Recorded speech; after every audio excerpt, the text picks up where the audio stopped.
मंडप देवता.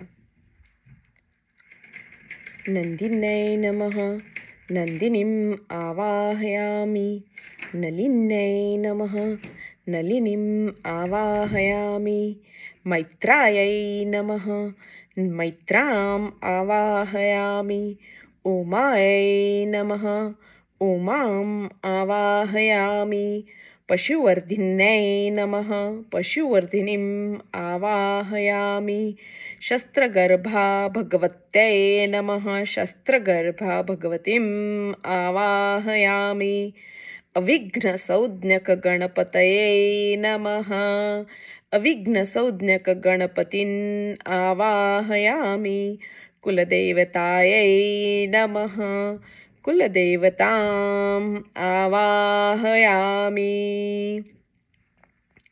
मंडप देवता प्रतिष्ठा म्हणजेच देवक स्थापन, देवदेवक स्थापन, उपनयन किंवा विवाह इत्यादी कर्म करण्याच्या आधी आपण या सगळ्या देवतांना आमंत्रित करतो. त्यासाठीच हा मंत्र म्हटला गेलेला आहे. वरीलप्रमाणे या सर्व देवतांचे आवाहन करून आपण अक्षता टाकतो. नंतर आवाहन केल्यानंतर आपण त्यांना कामणात घेतो आणि मग त्यांना हा मंत्र ऑफर करतो.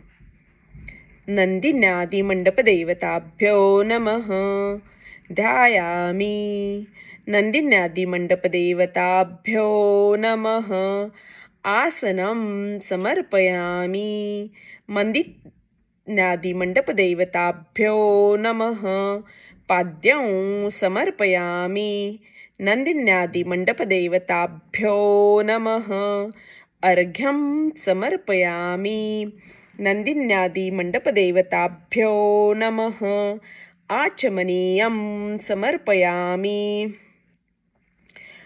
नंदिन्यादि मंडप देवताभ्यो नमः आचमनीयं समर्पयामि, नंदिन्यादि मंडप देवताभ्यो नमः स्नानो समर्पयामि.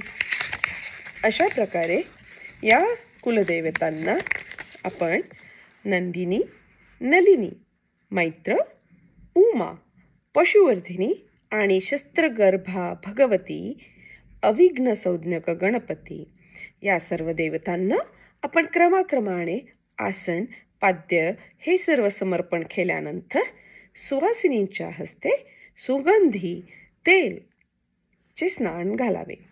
सुगंधी तेलाचे स्नान घालावे. आंब्याच्या पानांना हळद आणि तेल लावून सुवासिनीच्या हस्ते खालून वर असे ते लावले जाते. तेल. सर्व मंगल मांगल्ये शिवे सर्वार्थ साधिके शरण्ये त्र्यंबके गौरी नारायणी नमोस्तुते.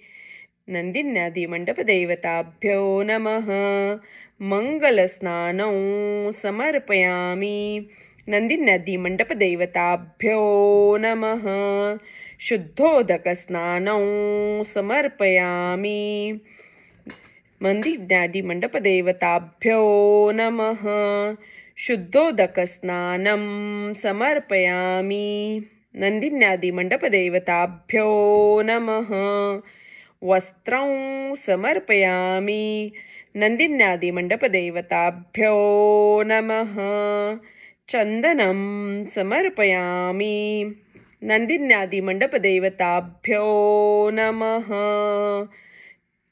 अलंकारार्थे अक्षतान् समर्पयामि, नंदिन्यादि मंडप देवताभ्यो नमः हरिद्रान् कुंकुमं समर्पयामि, नंदिन्यादि मंडप देवताभ्यो नमः पुष्पं समर्पयामि, नंदिन्यादि मंडप देवताभ्यो नमः धूपं समर्पयामि, नंदिन्यादि मंडप देवताभ्यो नमः दीपं समर्पयामि, नंदिन्यादि मंडप देवताभ्यो नमः नैवेद्यं समर्पयामि.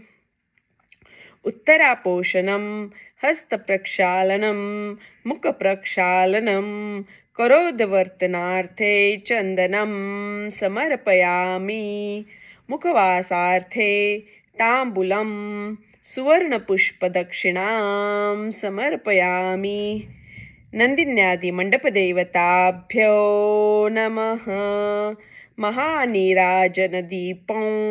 समर्पयामि नन्दिन्यादिमण्डपदेवताभ्यो नमः मन्त्रपुष्पाञ्जलिं समर्पयामि अनेन कृतपूजनेन नन्दिन्यादि मंडपदेवताः प्रियंताम. अशा प्रकारे सर्व उपचार झाल्यानंतर उदक सोडावे. यानंतर एक एक देवता ताम्हनातून घेऊन पूर्वीच्या जागी स्थापन करावी.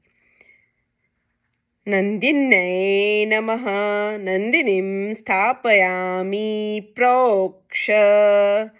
नलिन्यै नमः नलिनीं स्थापयामि प्रोक्ष. मैत्रायै नमः मैत्रां स्थापयामि प्रोक्ष. उमायै नमः उमां स्थापयामि प्रोक्ष.